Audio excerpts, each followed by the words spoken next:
ஓவியங்கள். இந்த பாறை ஓவியங்கள்ல ஒரு ஸ்பெஷாலிட்டி என்னன்னு பார்த்தீங்கன்னா, மலைப்பாறைகள் மற்றும் குகை சுவர்களில் இவங்க அந்த ஓவியங்களை வரையும் தன்மை அந்த காலத்தில் இருந்த மனிதர்களுக்கு இருந்தது.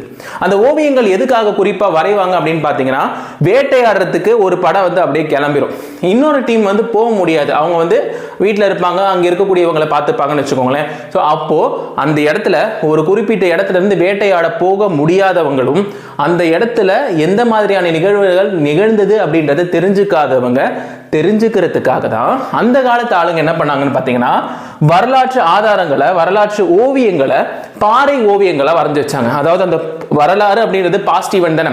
அப்போ அவங்க போயிட்டு வந்துட்டாங்க, போகும்போது என்ன நடந்தது, வேட்டையாடும் போது அது என்னென்ன நிகழ்வுகள் நடந்ததுன்றத அந்த பாறையிலையும் அந்த மலைப்பாறைகள் மற்றும் குகையுடைய சுவர்களில் ஓவியங்களா வரைய ஆரம்பிச்சாங்க.